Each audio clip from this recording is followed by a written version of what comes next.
friends, Kim from Stamping Imperfection. I'm playing with some Christmas stamp sets for Maker Forte, and I'm making a quick Christmas card. And this is my prototype, and it's a little on the messy side, but I really like the way this came out. And it was so simple to make, it would be so simple to mass produce this. If I were to, this is just a card front, if I were to finish this off, I decided that I have this beautiful metallic, I don't know if you can see how shiny this is. It's so pretty. It's a red from Maker Forte, and I was thinking this would look so pretty with a piece of that behind it. So just a little bit of that red behind it, and put on a white card base or a craft card base or a black card base or even a green one, you know, whatever color you like. And as I was doing this, I realized my my embossing ink pad really needs to be re-inked. So I re-inked that, and this is just a few materials. So let me show you what I have. First of all, if I were going to mass produce this, I would make a bunch of, like a whole stack, however many I needed, or however many I wanted. Let's say I want 10, I'd have 10 card bases. So my card bases are cut at 4 1/4 by 11. I scored them at 5 1/2, and that's where I'm going to fold them. Then I would have a whole stack of these red pieces. These are cut at 4 1/8 by 5 3/8. And then my card fronts, where I'm going to do my stamping, these are cut at 4 by 5 1/4. So these will fit nicely with a little bit of that red on top, and so that'll peek around the edge. And hopefully my desk is a lot cleaner than it was when I was making my prototype. So the two stamp sets that I'm going to use here, I'm using this is called Holy Christmas Sentiments, and I'm using the Sending You Love, Joy, and Hope. I really like that. I thought it was really pretty. A lot of these, I think, will be beautiful sentiments for your cards, and I think they will be especially beautiful inside your card. Like, it's hard to sometimes find stamp sets that have sentiments that are appropriate for the inside of your card, but I truly believe some of these really are. And there are, like, they could be used on the outside, but also I think they work really well for the inside. So that's one stamp set. And I've already got that set up in my Misty. Now, if you don't like that, you can pick a sentiment from another stamp set, like this Nativity Love. It's Nativity, Peace, Love, and Hope. These would make beautiful sentiments. And also, I really love this Maker. This is Wise Men Still Seeking Him. And there are just so many beautiful sentiments that you could use here as well. So, lots of options, and those are just 4 or 3 of the stamp sets. The other stamp set I'm using today, and you can see I've really used this a lot. This is the Nordic Watercolor Builder, and I've made a bunch of Christmas tags with these, and I thought I just would like to make a simple card. So I pulled out this little leaf stem here, and that's what I'm going to use. This one right here. So simple. Now, along with these things, I am going to be using the Maker Forte Color Hive Palm Tree ink, the Maker Forte Color Hive Tiptree Jam. I've got my Color Hive Clear Embossing ink pad, and then I've got some gold embossing powder, and I've got this is something I just got. This is Picket Fence Paper Glaze, and I am using that. And I've got my leaf stem my stem of leaves all on my clear block already. And I'm going to use a Q-tip, so I need Q-tips. And then I've got my Maker Forte Crown Jewel Gems, and these are in this gorgeous red. It's called Rollerskates. So I'll definitely add a few of those as well. And I definitely will want to get another container of this, because what a gorgeous, gorgeous color that is for Christmas crafting. So to start with, all I need to start with is, I have my palm tree ink, I've got my stem of leaves on this clear block, and I'm just going to stamp. Now, what I did before, and I actually liked the way this looked, I stamped it full, and then without re-inking, I just went up and stamped again. So I've got two different, it's like two different shades of green there.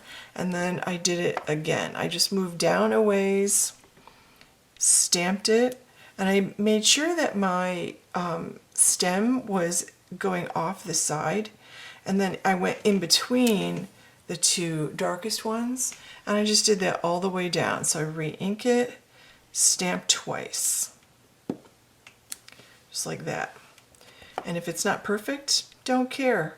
Re-ink it, stamp twice.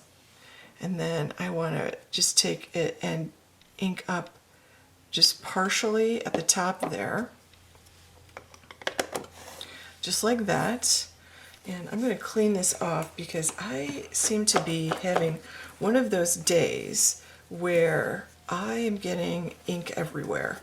Like I just keep getting little bits of ink all over my hand. I smudged it all over my prototype card front there. So done with that. Now if I were doing a mass production, I would go ahead and do this to all my card fronts. I would do one at a time and just move along. Put a movie on. That's what I love to do. So I'm going to take the Tiptree jam. I love this color of red. It's so pretty. These two colors are actually perfect traditional colors. I'm just dabbing this in and putting 2 or 3 spots of red along each of these little fronds. And you could put as many as you want. You can, add more. I'm going to put some gold too, though, so I felt like just a couple works just fine.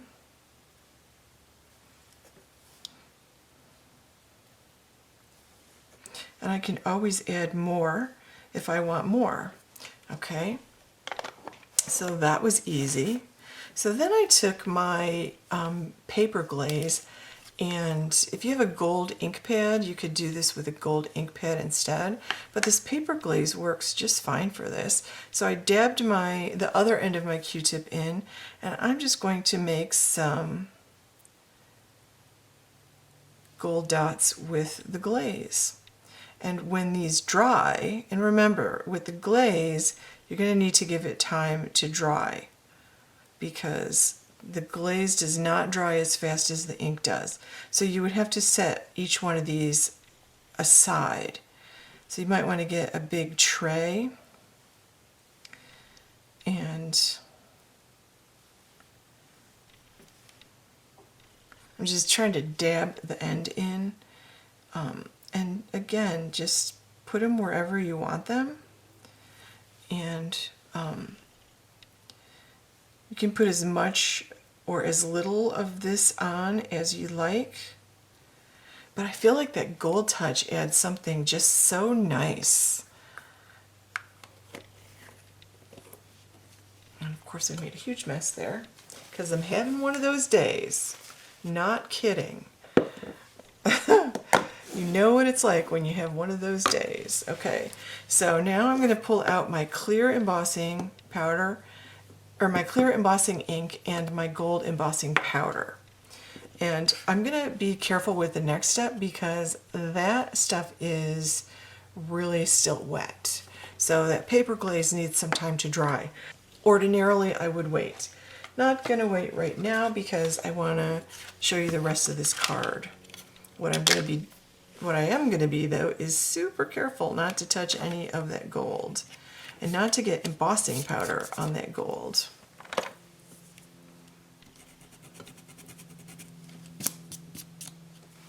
Okay, and you can use your embossing bag there, and this should be perfect. Okay, so this is a nice freshly inked embossing ink pad, so this should be good. And I definitely want to use my smusher tool.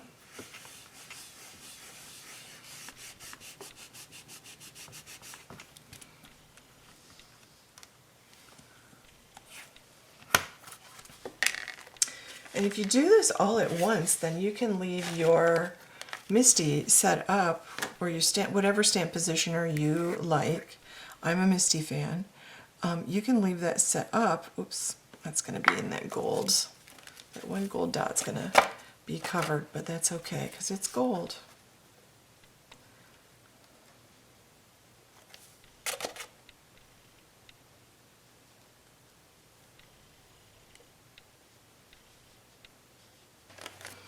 Now I would probably put the embossing ink on probably 6 of these and then heat emboss like 6 at a time. And the next step would be to add this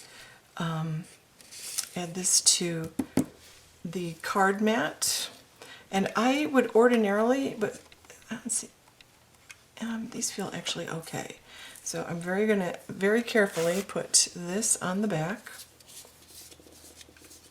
So I'm using double-sided adhesive.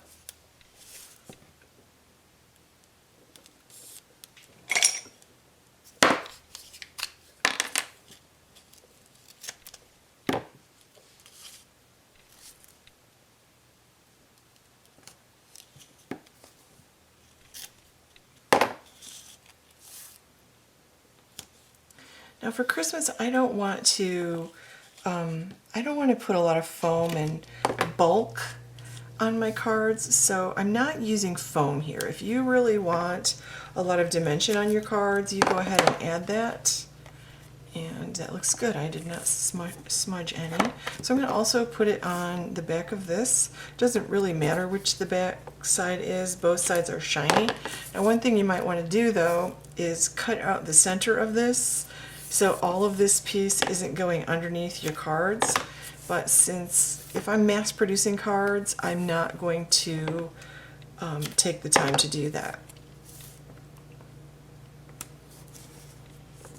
Just because that would be really time consuming. Okay, so I also have my card base, so I'm going to put this on first.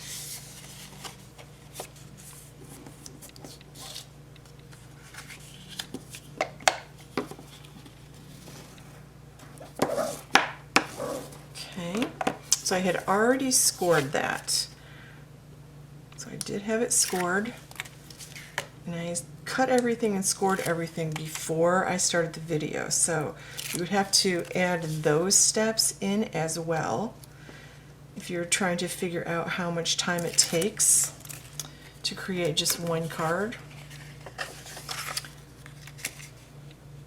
Okay, I'm going to put this down, and this is one of those places where I might actually, if I were mass producing these, I might actually use liquid glue, because it gives me some wiggle room time. So if I'm having a day where things aren't lining up like I'd like them to, you can bet I use my liquid glue.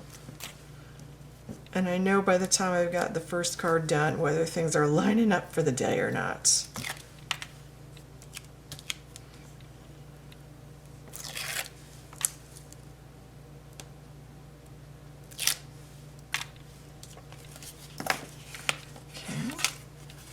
I always open this up.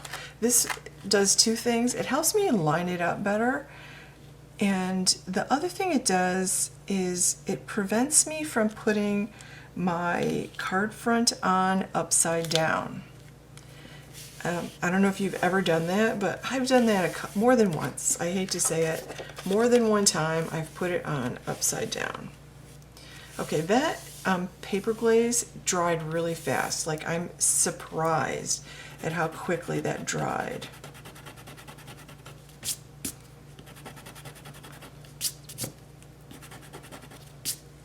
Okay, so now I'm going to pull out my tweezers.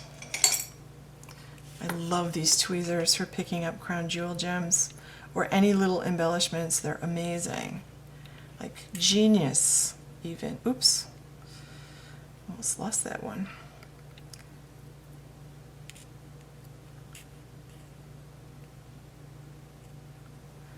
And I'll put 3 on.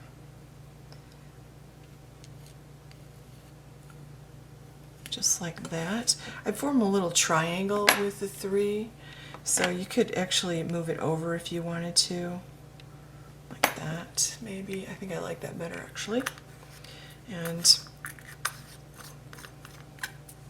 again, if you're mass producing, do all the greens, do all the reds, do all the golds, and you might want to actually save that gold with the paper glaze till last, not this, I need this one, and leave that as your last step, so then you can just spread them out and let them dry on your table or your counter or whatever, wherever you know, whatever trays you're using. There we go. I bought a bunch of cafeteria trays in bulk, and they work beautifully for projects that I need to set aside to dry. And that, my friends, completes this card. Isn't that pretty? So simple. And that gold adds just so much festivity to the card. And I like the little red edge around it. Super simple and very pretty. What a lovely message to send on a card in very traditional colors. You could do this in non-traditional colors too. Maybe you like blue and gold or blue and silver or something like that. These paper glazes come in a lot of colors, and if you don't want to purchase paper glazes, maybe you have gold or silver ink. The other thing too is if you have some of the Ranger transparent or white texture paste that they sell in the Maker Forte shop, you can actually color your own, and you can color it with these kaleidoscope powders. If you have kaleidoscope powders, like whatever colors you have, you can actually color your paste yourself. And I'm trying to see, like this looks gorgeous in the color paste. And I also have this blue, but they have lots of other colors. Like these pastes, you could use white paint or gouache and put just a little bit of this in, and you can get you know, whatever color you want. Or you can just use one of these iridescent ones. This is the Snow Flurries one. You could use that in one of the texture pastes, and it will come out really sparkly. So these work beautifully to color pastes that you already have. You don't have to purchase new pastes. So just a few tips there. So thank you so much for watching. I'm going to put the links to everything below. So I would love it if you give this video a thumbs up and subscribe to my channel if you're not already subscribed. That would mean a lot. And if you click on my affiliate links, whether you make a purchase or not, that really helps me out. If you make a purchase, I do get a small commission at no extra cost to you. That really helps me out. Helps me keep my blog and my YouTube channel running. And just clicking on the links lets the store owners know that you like what I made enough to check out their shop to see what else they have. So that, for all of you who are clicking on my links, thank you so much. It's really helped me out, and I truly appreciate it. So get those Christmas cards started, friends. I know it's July is over, but this is a perfect time to do a few a week, and then you'll have all your Christmas cards done before Thanksgiving. So thank you for watching. Have a wonderful day, friends.